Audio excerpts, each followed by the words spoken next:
Alright, what's up guys? This is Upper Tofu, and here is the video where I'll be explaining kind of like why I chose the cards I did. And there won't be that much gameplay. I might show a little bit, I'm not sure yet, but I guess you'll see in the video. But yeah, without further ado, let's get started with our Vampire Zombie World deck. So I put 3 Vampire Familiar. He works really well with Vampire Ghost, because what this card does when he's normal summoned, you send one other vampire card, and you really want to send either this one or this one, but I guess it could be any vampire card. Add one level 4 or higher vampire monster from your deck to your hand, and if you do, send one level 2 or lower vampire monster from your deck to the graveyard.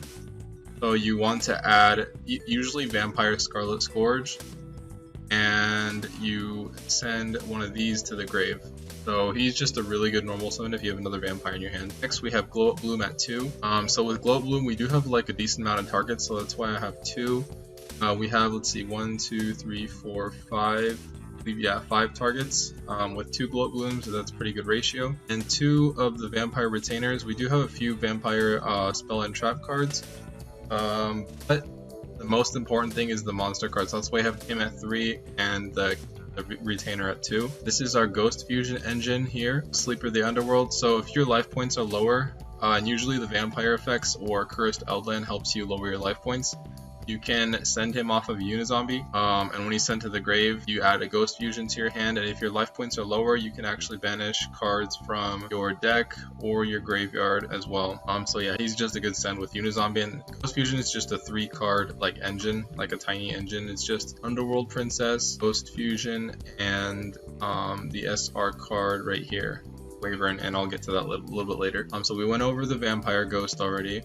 Zuki, you just special summon zombies from grave. You have the Ghost Wyvern, so when he's normal or special summon, you add Ghost Fusion to your hand. And if this card is banished or was banished this turn, you can take a level 2, 1 or 2 lower zombie tuner from your deck, either add it to your hand or send it to the grave. So our level 1 or 2 tuner zombie is Glow Up Bloom. So you can send Glow Up Bloom if you banish him off with the Ghost Fusion, because Ghost Fusion banishes Fusion Summon. You'd add Ghost Fusion, banish this dude at the end phase. You have Zombie rolled up, you bring out your Doom King or whoever you want to bring out. So we got Token Collector for the grass, and the reasoning, he can activate from the graveyard. So he's a pretty good against the people who use tokens like Adventure and Swordsoul and Halcdon, but since Halk is getting banned, I don't know when, I think maybe it's when the Synchro XYZ Festival comes out. There won't be as much Halcdon, so we probably won't need in Collector, and they limited the Adventure Girl, whatever, Water Enchantress. So yeah, Token Collector won't be as useful. We have 2 Banshees for the zombie world. We have Scarlet Scourge to special summon the zombie, and you can special like any zombie, any vampire, and you can proc their effects as well, just like that. Doom King, he's the negate and the banish.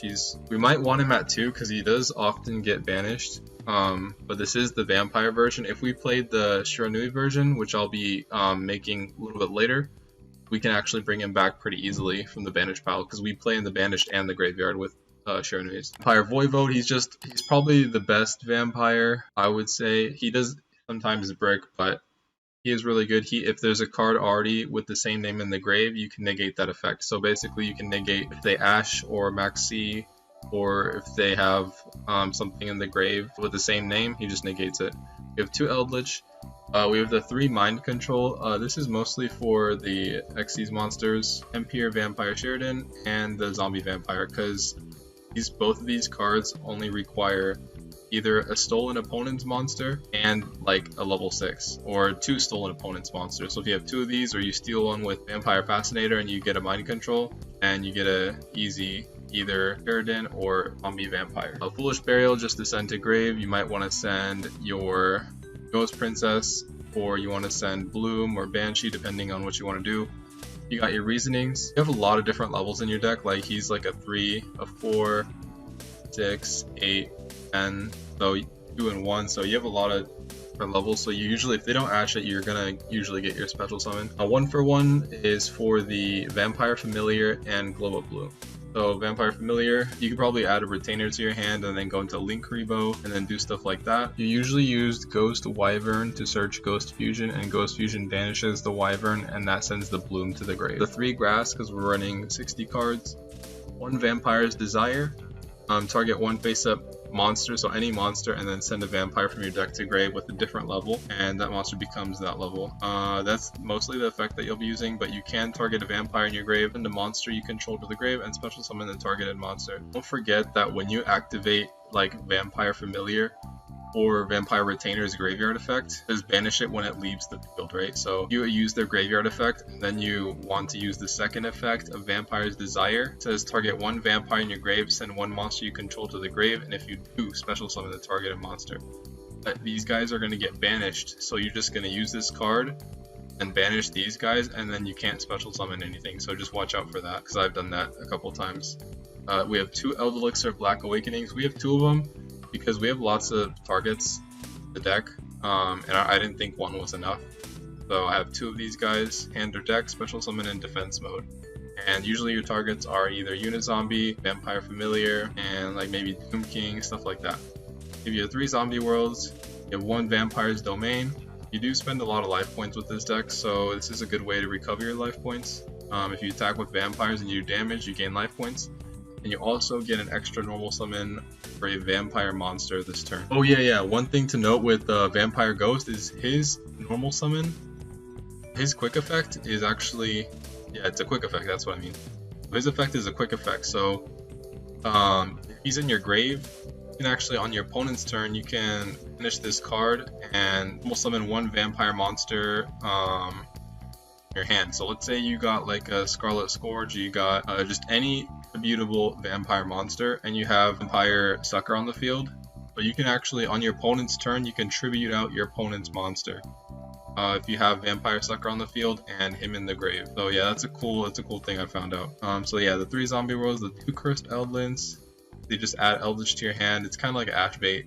So is Reasoning. These 2 are like your Ash Baits. 2 Super Polys, 1 Elixir of White Destiny, 3 evenly matched, because recently, you probably know that you've probably been facing a bunch of Despia, like different versions of like Despia. What they don't have is a negate. They have a lot of stuff to disrupt you, like banishing and destruction and stuff like that. But usually they don't put up a negate on the board unless it's adventure branded, or somehow they get like a Baron out or something like that. But evenly matched just wipes their entire field. So that's why I have 3 of them, because right now, against like branded, it's really good. The 3 Sanguines. We have the Vampire Domination. We could use the Eldlich one because it's probably easier to get to. And then it's Guardian of the Golden Land, Yugioh, 2 of them for the Banish, and Conquistador. So our extra deck, we have the Mud Dragon for the Super Poly, same with Necro Soul, same with Starving Venom, and these are also Ghost Fusion targets as well, and Eldlich the Mad Golden Lord. We have 1 Baron, because with Baron, if Unizombie uses the effect twice, and you get a level 5, like Yugioh or Conquistador, which is pretty easy, or you just use it once and fuse it with a 6. It does come up sometimes, so yeah, Baron's just overall a good card to have in the deck. Vampire Sheridan's good, and you can use your opponent's stolen monster as well. And to steal your opponent's monster, you have the Mind Control as well as Vampire Fascinator. Target 1 card your opponent controls, send it to the graveyard, and once per turn, if a monster is sent from the field, opponent's graveyard by card effect, or monster destroyed by battle and sent to your opponent's graveyard, you can detach 1 material from this card, special summon 1 of those monsters to your field in defense mode. So he's actually able to steal as well. Same with Zombie Vampire. You you detach a material and then send the top 4 cards each deck to the grave. You special summon 1 of them, and then that could be one of your material for Sheridan. Well, 3 bows for Glow Up Bloom and Vampire Familiar just to get him in the grave. We have Phoenix. Sometimes they run, like if they're like a macro Cosmos deck, Phoenix comes in handy for that, because you need your graveyard with version of the zombie deck. Vampire Sucker is good because you can actually tribute your opponent's monsters, and with this in the grave, like I said before, you can tribute on their turn as well, and you get to draw a card when a zombie special summon. We got Avenged Savior, and he's just good for sending cards to the grave. Verte, Anaconda. I believe you can use Ghost Fusion as well with him, but recommended probably Super Poly is the better one to go with.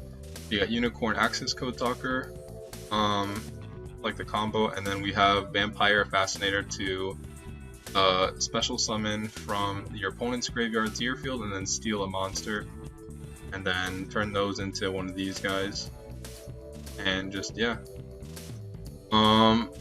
Yeah, that's like kind of like my reasoning. If I missed anything, or if you guys have anything to add, let me know down in the comments. I'll be showing some gameplay in the next video with this deck, or something very similar to this deck. If you guys want to see that, make sure to hit that subscribe, and I'll see you guys in the next video. Bye bye.